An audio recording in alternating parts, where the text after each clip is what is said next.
बहुत समय पहले की बात है। नंदनवन में टोनी चिड़िया रहती थी। वे हमेशा दूसरों चिड़िया की मदद करती रहती थी।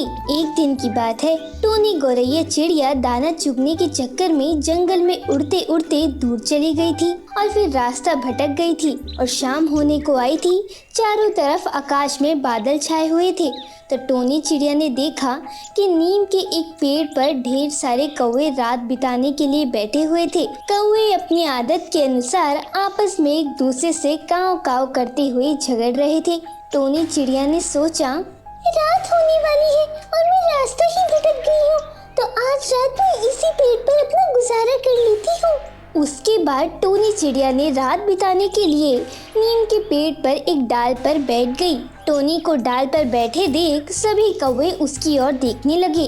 बेचारी टोनी सहम गई और डरते हुए कौवे से बोली, रात बहुत हो गई है और अंधेरा भी गहरा है। आसमान में बादल छाए हुए हैं और किसी भी समय बारिश हो सकती है। मैं अपना ठिकाना भूल गई हूँ। आज रात भर मुझे भी इस पेड़ के एक डाल के कोने में रात बिता लेने दो। कौवे भला ये बात कहाँ मानने वाले थे।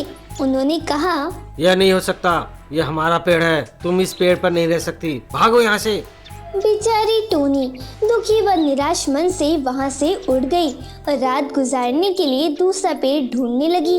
बहुत अंधेरा था, परंतु बहुत ढूंढने पर थोड़ी दूर तक उड़ते उड़ते उसे एक आम का पेड़ दिखाई दिया, जिसे देखकर उसके मन में एक आशा की किरण जागी और उसने राहत की सांस ली और सोचने लगी, शायद इस पेड़ पर आने का कुछ इंतजाम हो जाए।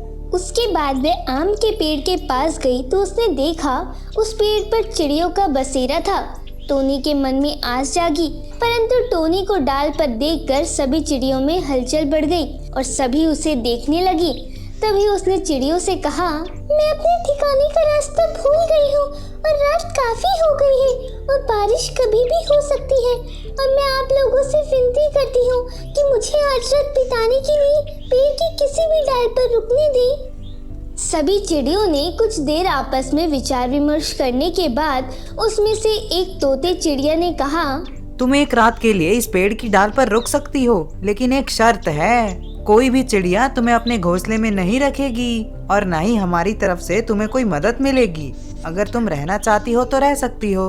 इतना सुनते ही टोनी चिड़िया घबरा गई और कहने लगी, ऐसे खराब मौसम में मैं कैसे रात बिताऊंगी? बारिश भी बहुत तेज होने वाली है, तूफानी हवा चल रही है, बादल गरज रहे हैं। वह सब हमें नहीं पता, अगर तुम्हें इस पेड़ पे रहना है तो रहो, वरना तुम जा सकती हो।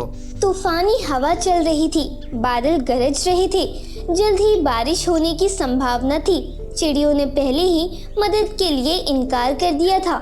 टोनी बहुत घबरा गई और सोचने लगी, अब क्या करूं मैं, कैसे करूं? क्योंकि मौजूदा परिस्थिति में मैं शायद सुबह तक जीवित ही न रह पाऊं। टोनी के पास दो ही रास्ते थे।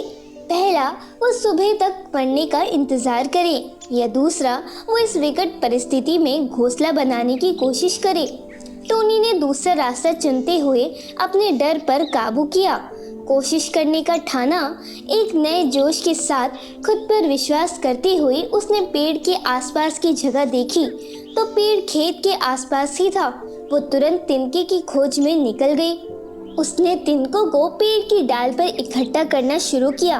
तिनके इकट्ठे करके उन्हें चोंच से बहुत ही बारीकी से सजाने लगी।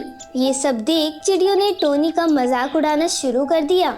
अरे ये देखो इस बेवकूफ चिड़िया को, इतनी तूफानी मौसम में भी मूर्खों की भांति बेकार मेहनत कर रही है। हाँ भाई, हाँ ये तो है ही बेवकूफ, नहीं तो इतनी तूफानी मौसम में मूर्खों की भांति कौन मेहनत करता है। वहीं दूसरी तरफ टोनी अपना घोंसला बनाने में लगी हुई थी।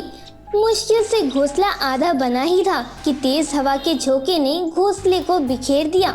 टोनी डाल से गिरते गिरते बची। टोनी का बुरा हाल देख सभी चिड़िया टोनी का उपहास करने लगे और कहने लगे, अरे वो छोटी चिड़िया क्यों इतना फालतू में मेहनत कर रही हो? चुपचाप पेड़ की डाल पर बैठ क्यों नहीं जाती हो? आसमान में जोरों से बिजली कड़क रही थी। तूफानी हवा तेज हो रही थी। हल्की हल्की बारिश शुरू हो गई। मौसम में ठंड बढ़ गई थी। सभी चिड़िया अपने घोंसले में चली गई। ये सोचते हुए कि टोनी अब सुबह तक जीवित नहीं रह पाएगी। टोनी भीग गई थी।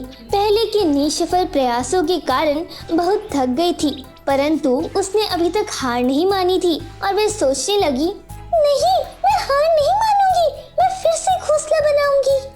उसने खुद पर भरोसा करते हुए फिर से घोंसला बनाना शुरू किया और एक एक करके सभी तिनकों को सजाया और तब जाकर बड़ी मुश्किलों के बाद उसका घोंसला तैयार था। वो बहुत सराहनीय कारीगरी नहीं थी उसकी, पर आज रात बिताने के लिए उपयुक्त थी। घोंसला बनते ही टोनी के चेहरे पर एक गजब सी मुस्कान आई और वह खुशी खुशी कहने लगी, ये मैंने कर दिखाया। टोनी के चेहरे पर एक अलग ही खुशी थी, क्योंकि उसकी मेहनत रंग लाई, उसके विश्वास की जीत हुई और राहत की सांस लेते हुए टोनी अपनी मेहनत के आशियाने में रात भर आराम करती है। घोंसले में रहने के कारण वो अब पूर्ण तरह से स्वस्थ थी।